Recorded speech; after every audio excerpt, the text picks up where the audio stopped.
नमस्कार दोस्तों, मैं हूं ईशान तकवाल। आपका स्वागत है हमारे चैनल पे। आज हम बात करेंगे डीएलएड थर्ड सेमेस्टर की इंटर्नशिप फाइल के बारे में कि इंटर्नशिप फाइल में किस तरीके से लिखा जाता है और कैसे लिखा जाता है। तो इस वीडियो को देखने से पहले जिन लोगों ने हमारे चैनल को सब्सक्राइब नहीं किया उसको सब्सक्राइब कर लें और बेल आइकन पर क्लिक कर दें। तो देखिए, इंटर्नशिप फाइल में आपको क्या पहला पेज दिख रखा है आपको कि पहले पेज में आपको एक रिपोर्ट फाइल नाम से आपको थोड़ा सा डेकोरेट करना पड़ेगा।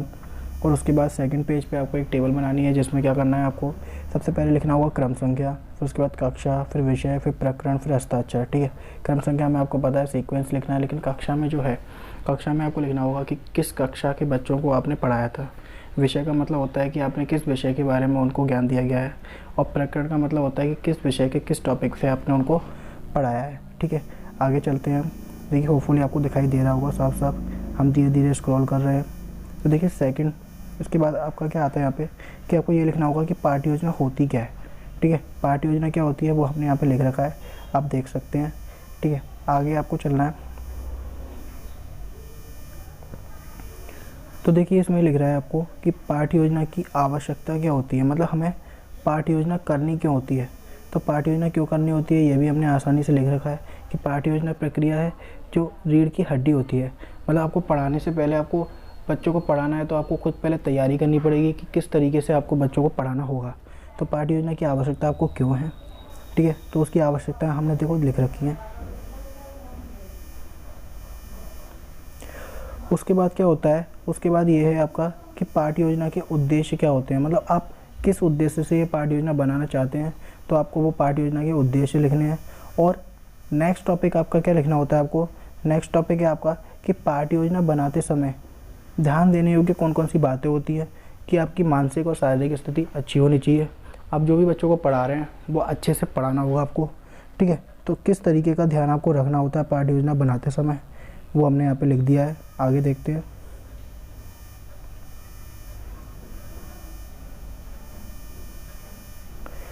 हाँ तो बच्चों देखिए, यहाँ पे क्या लिख रहा है आपको, ये लिख रहा है पाठ्य योजना की विशेषताएं।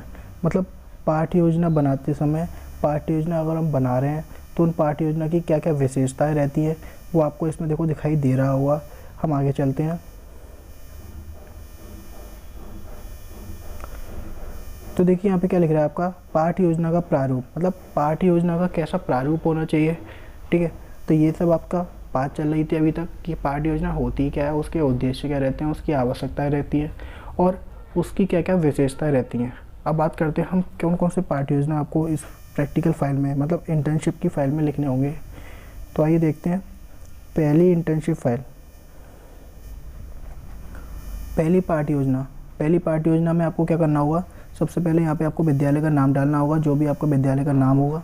ठीक है, जो भी आपकी दिनांक है, किस कक्षा के बच्चों को आपने पढ़ाया है, किस विषय के बारे में उनको नॉलेज दी गई है, और समय अवधि, मतलब कितने समय में आपका ये टॉपिक ख़त्म हो गया। ठीक है, तो हम स्क्रॉल कर रहे हैं, आप धीरे धीरे देख सकते हैं।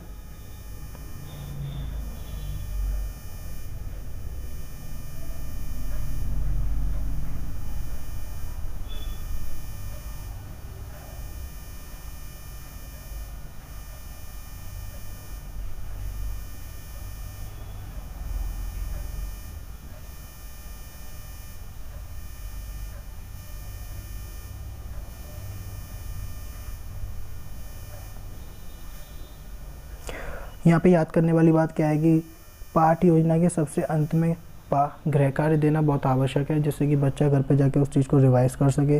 इसलिए पाठ्य योजना में आपको क्या होता है कि आपको कुछ शाम पट्ट के काम कराने होते हैं, उसके बाद लास्ट में आपको कुछ गृह कार्य भी बच्चे को देना होता है। ठीक है, अब हम बात करते हैं सेकेंड पाठ्य योजना की।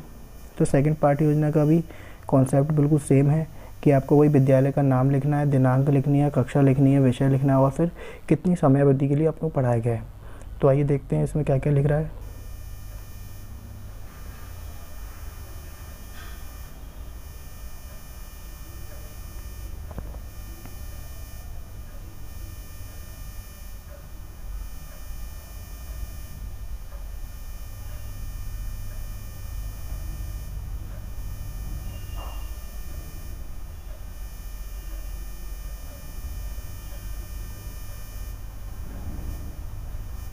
हाँ तो देखो, ये था आपका सेकंड पार्ट योजना जिसमें आपने निरीक्षण कार्य किया, मतलब आपने बच्चों को देखा कि बच्चों ने क्या क्या सीखा।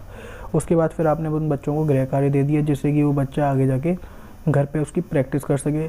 तो आइए देखते हैं उसका तीसरा पार्ट योजना क्या है। देखिए तीसरे पार्ट योजना में भी सेम कॉन्सेप्ट है, जैसा कि हम बता चुके हैं कि विद्यालय का नाम, दिनांक, कक्षा, बाकी सारी चीज़ें आपको सेम लिखनी है। तो देखिए इसके अंदर क्या क्या है।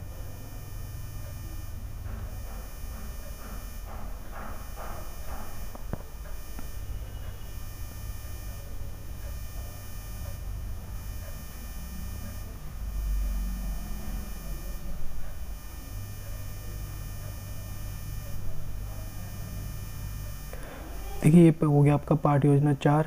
पार्ट योजना 4 को देखते हैं अब।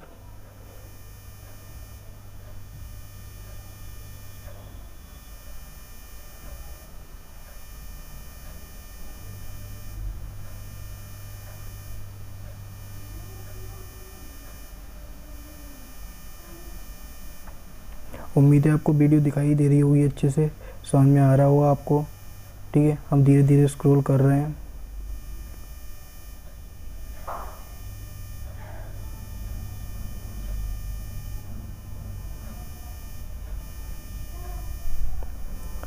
तो देखिए पार्ट योजना 5 है, मतलब पार्ट योजना 5वीं पार्ट योजना में देखिए आपको क्या लिखना है।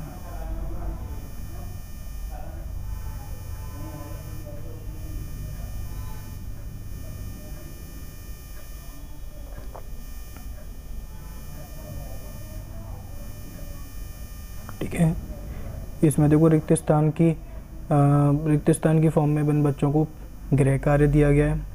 तो देखिए ये हो गया आपका पार्ट योजना 6। पार्ट योजना 6 भी बिल्कुल सेम है। ठीक है, इसमें भी आपको देखो सामान्य उद्देश्य, मतलब आपके क्या क्या उद्देश्य रहते हैं उसको पढ़ाते समय। ठीक है, क्या क्या आपके उद्देश्य होने चाहिए, कुछ विशिष्ट उद्देश्य भी होने चाहिए। ठीक है, जिससे कि बच्चा कुछ अच्छी बातों को सीख सके। ठीक है, एक अच्छा टीचर बच्चों को सर्वांगीण विकास के बारे में सोचता है, ये आपको पता होगा। तो देखिए इसके आगे सहायक सामग्री हो गया, पूर्व ज्ञान हो गया, फिर प्रस्तावना लिखनी है आपको, उद्देश्य कथन लिखना है आपको। ठीक है, देखिए आगे ये हो गया गृह कार्य, मतलब सभी बच्चों को ये काम दे दिया हमने लास्ट में, क्या कि पंचायत से रिलेटेड मतलब प्रधान का नाम पता करें वो। ठीक है, और उनके कार्यों के बारे में 5-6 लाइन लिखनी है। ठीक है, तो देखते हैं। देखिए अगला पार्ट योजना 7। पार्ट योजना 7 में भी देखिए सामान्य वही उद्देश्य क्या होते हैं उनके, सहायक सामग्री क्या होती है।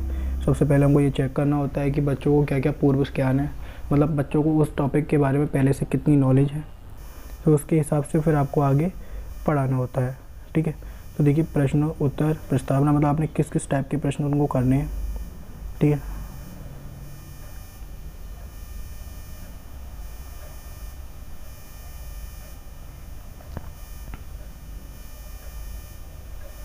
फिर लास्ट में आपको हर बार की तरह बच्चों को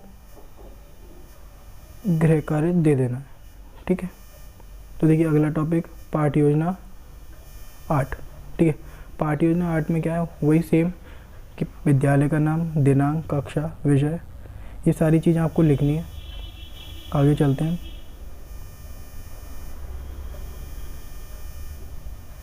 देखिए श्याम पट्ट कार्य, मतलब श्याम पट्ट पे आपको क्या क्या लिखना है। ठीक है, बच्चों से कौन कौन से प्रश्न करने हैं और बच्चों से कौन सी पुनरावृत्ति करवानी है, और लास्ट में बच्चों को क्या क्या आपको गृह कार्य देना है। ठीक है, बात करते हैं हम 9वीं पाठ योजना के बारे में। तो देखिए विद्यालय का नाम लिखना होगा आपको, यहाँ पे भी ये पाठ विद्यालय का नाम आपने नहीं लिखा है। जो भी आपका विद्यालय का नाम हो जिसमें आपकी प्रशिक्षण चल रहा है, वहाँ पे आप उसके विद्यालय का नाम लिख सकते हैं। आपको यहाँ पे दिनांक लिखनी होगी।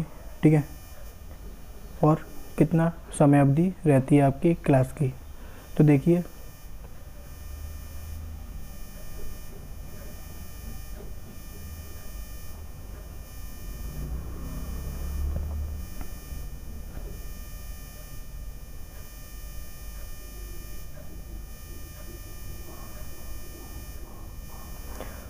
देखिए इसमें आपका फिर वही गृह कार्य आ गया। उसके बाद हमारा देखो लास्ट पार्ट योजना है इसकी 10। देखिए हमने इस फाइल में हमारी 10 लिखी है क्योंकि हमसे बोला गया था, लेकिन आपके टीचर ने आपसे कितनी पार्ट योजना बनाने को बोला है वो आप देख लीजिएगा, और इसी पैटर्न पे मतलब इसी कुछ अनुक्रम के हिसाब से आपको पाठ योजना को लिखना होगा। ठीक है,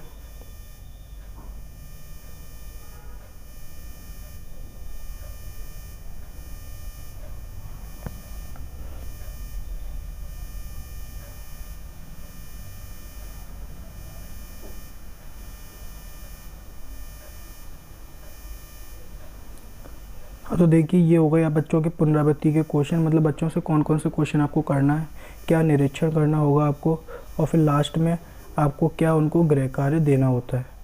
ठीक है, तो ये थी हमारी इंटर्नशिप फाइल जिसमें हमने आपको डीएलएड या बीटीसी थर्ड सेमेस्टर की जितनी भी इंटर्नशिप में जो जो टॉपिक आपको लिखे जाते हैं वो सारे टॉपिक हमने क्लियर कर दिए। उसके बाद अब अगर आपको इसमें कोई डाउट होता है तो आप कमेंट सेक्शन में पूछ सकते हैं हमसे।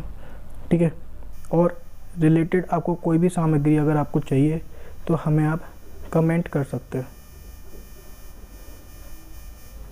ठीक है, हमारी वीडियो अच्छी लगी हो तो लाइक कीजिए, सब्सक्राइब कीजिए और बेल आइकन पे क्लिक कीजिए। Thank you.